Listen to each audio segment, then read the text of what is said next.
Poppy Cherry and welcome to the Humble Sequin.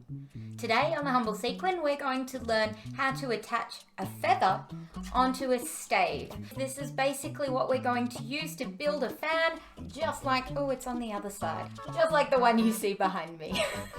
This is also going to be a very useful technique for any burlesque dancers where you might have had a broken stave on your fan. Unfortunately, in my 10 years of fan dancing, this is something that's happened quite frequently, so it is something that you have to get used to. So we can use this technique to replace the broken stave with a brand new one and then put the old feather back onto the new stave. So that's where this might be handy. You might be building a pair of fans from scratch, or it might be for doing a repair job. Today, the tools that you're going to need a feather. This is an ostrich feather. This particular feather is a feather plume. When I'm building feather fans, I like to use plumes. I like to use wing plumes. I find they get the best, tickle, if you will. They get the best drape. They tend to be the fluffiest feathers for fans.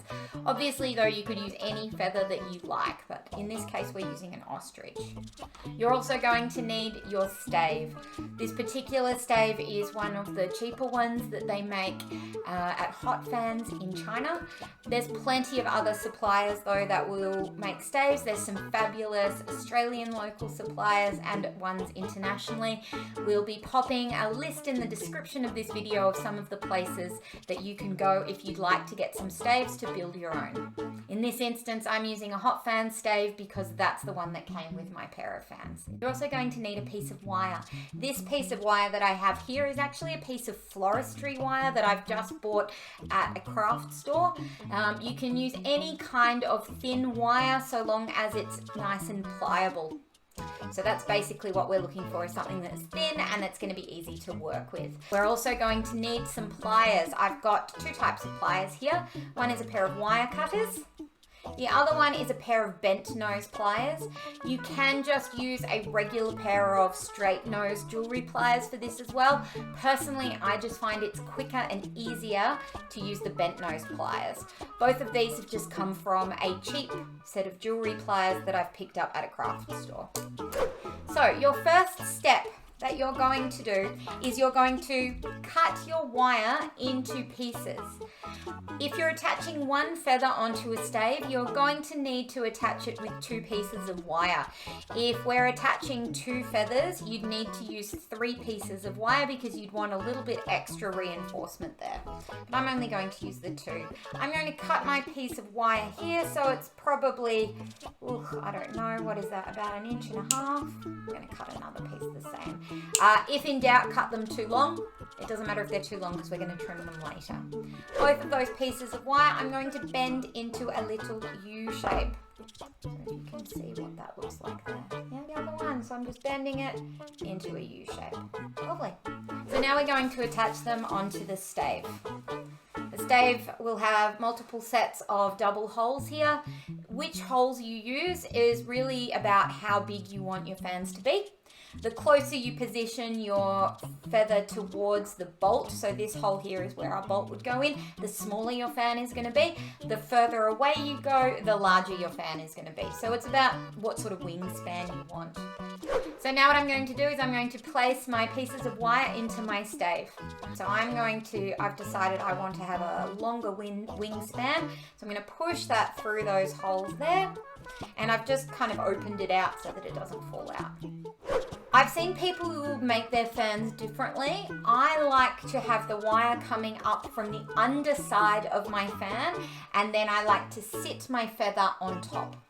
So if you can see there, I've got my 2 pieces of wire and I'm going to sit my feather in on top of that, like that. I've basically given my feather, let's say about 1 centimeter over where that bottom piece of wire is. I'm just going to hold that up there so that hopefully you can see. So what I'm going to do then is I'm just going to pinch those pieces of wire together. I'm pinching that so that they're close together. So that's just going to stop it from moving around. So you can see it's not going anywhere now. This is where my bent nose pliers are going to come into handy. So basically what I'm going to do is I'm going to take these pieces of wire one at a time and I'm going to twist them. My goal when I'm twisting the wire is I want to twist it towards the side of the quill. The quill being the center, the stick part, if you will, the stem of your feather. So what I'm going to do is I'm going to take it like this and I'm going to twist it. So I'm twisting in a clockwise motion while I'm actually working the wire towards the right hand side. And I'm just grab and twist, grab and twist. Basically what you want to do is you want to apply a light pressure. The wire can push into the quill of the feather. That's absolutely fine. That's what's going to stop it from moving. You don't want it to be so tight though that you're going to crunch it. So I'm just aiming for a firm but light pressure. Just checking that you can see that. It's a little bit hard to see, but they're coming up from the top there. And I'm going to get my clippers and I'm basically going to cut about, so that it's probably about 1/2 centimeter. And I'm just cutting it off like that. I probably should be trying to catch that, but there it goes. So now that I've done the first one, I'm just going to take this second piece of wire and I'm just going to squeeze it and push it down so that it's tucked in neat. So if you can see they're tucked in neat down the side so they're not going to scratch you at all. And then this feather is ready to be put back on its head. Thanks for watching. I've been Poppy Cherry. If you'd like to find out how to fix the broken part of your feather, if it wasn't just your stave but your feather broke as well, check out our other video on the Humble Sequin YouTube. Otherwise, come visit us at Maison Burlesque in Melbourne. Thanks for watching and have a great day.